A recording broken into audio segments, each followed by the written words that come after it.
it's Sarah from Sarah's Healthy Recipes, and today I'm doing a product review on Ancient Grains, totally organic from Tasty Bite. We're going to talk about the ingredients, the nutritional facts, how it tastes, how it smells, and as an added bonus, I'm going to show you a simple 4-ingredient recipe that you can make with this in just 15 minutes, so stay tuned.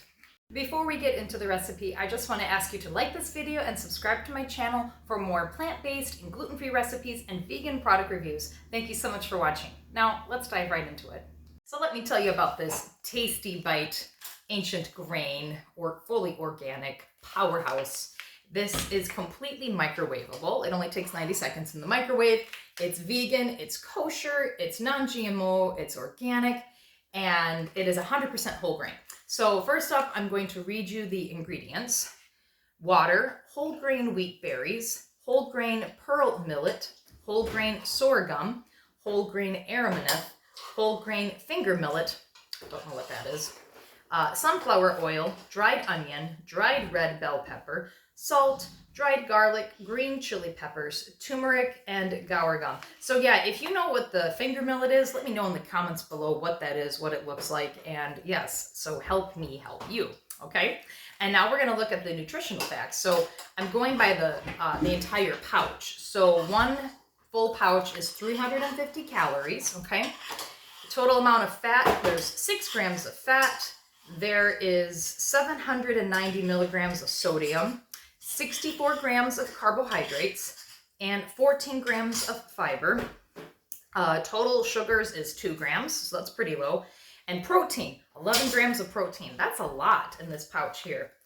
And that's it. I am so excited to try this out, but in my mind, I came up with this recipe. What I hope to do is I'm gonna zap this in the microwave. I'm gonna add it to some cooked brown rice, and then I'm gonna add a can of coconut milk, or full-fat coconut milk, I should say, and then a can of diced tomatoes. So it's going to have this creamy, tomatoey, just soothing, delicious flavor. So again, this is a complete experiment. So if it's really bad, obviously, I probably just won't post this video. But if it's really good, I mean, I'll just have to create a blog post about it as well. So stay tuned.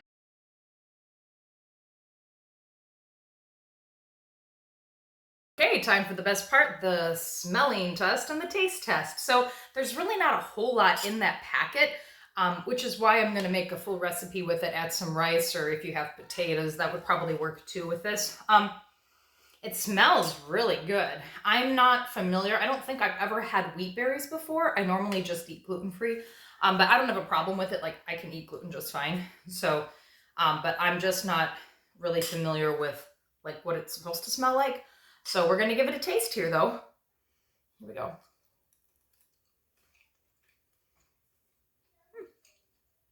It's not bad. It kind of tastes like, rice, basically, to me, with maybe a little more texture. Like, the texture is pretty chewy, but the flavor is excellent. It's very mild. When I saw that it had chili peppers in it, I was like, oh no, it's going to be spicy, but I don't taste any spice in here. I mean, you know, like hot spicy. So yeah, I definitely would recommend this if you like your rice, your wheat berries. Like, this is all ancient grain stuff. So this is what our ancestors probably ate quite a bit of. So now what we're going to do is mix it up with some cooked brown rice, and I will put a link in the description box for the how to cook brown rice on the stovetop instructions, so you can check that out after this video. And yeah, we're going to mix it up with the brown rice, some coconut milk, some diced tomatoes, and see what happens. So stay tuned. Okay, so as promised, I've got this recipe going. So this is my nonstick frying pan that I have over medium heat, and I'm going to add in a can of full-fat coconut milk. I get this from Target, and I really like the lid that they come with here. You just gotta pop it here and it comes right open. So I'm gonna pour that in here. We're gonna make ourselves a little sauce, basically. So this is like this is all your cream. Okay. And then we're gonna add in the diced tomatoes. There you go. Again, this is not from Target, but from Aldi, because Aldi's amazing. And I'm gonna make a little creamy tomato sauce here. So I should have probably used a bigger skillet, but we might be able to get away with it. We'll see. There we go.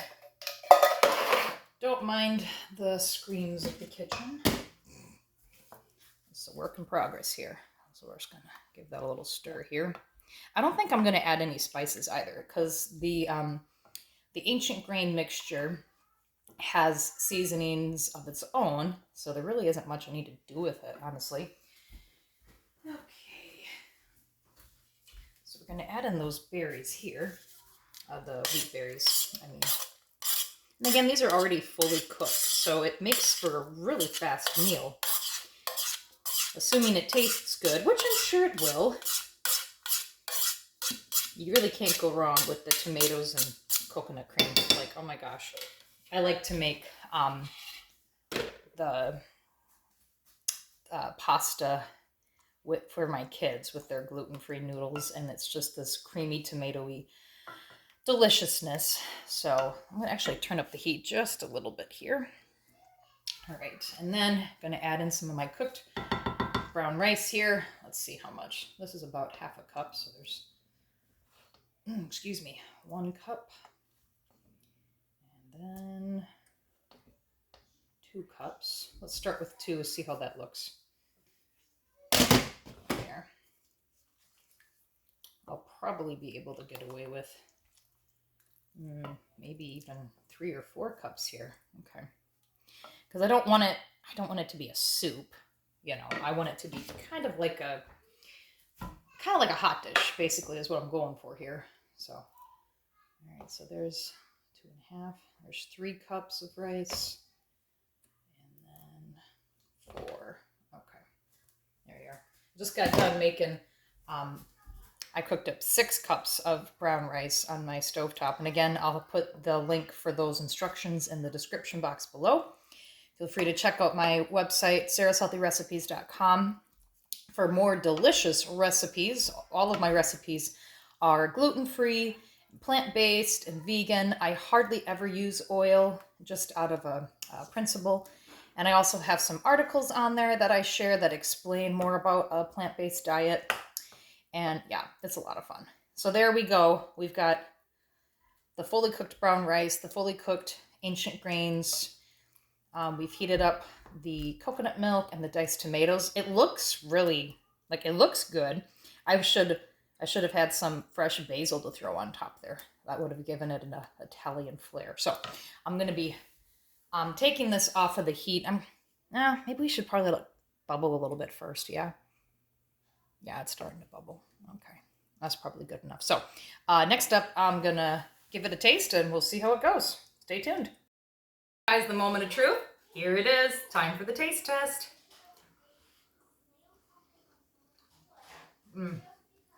Oh my gosh. I'm a genius. Okay. So this tastes like cheese. It tastes like a delicious Indian dish. Oh, don't mind my child. So sorry. Mom life. Thank you, baby. Yeah, so it was super easy. It was brown rice. It was that blend of ancient grains, can of diced tomatoes, can of coconut milk, heat it all up together, and you have yourself this creamy, delicious dish. Oh my gosh, you guys. I'm not even sure what to call it, but I'll think of something. Thank you so much for watching. Hope you enjoyed this video. If you did, please like and subscribe to my channel for more plant-based, gluten-free recipes, except in this case, and vegan product reviews. Thank you so much for watching, and until next time, I'll see you in the kitchen.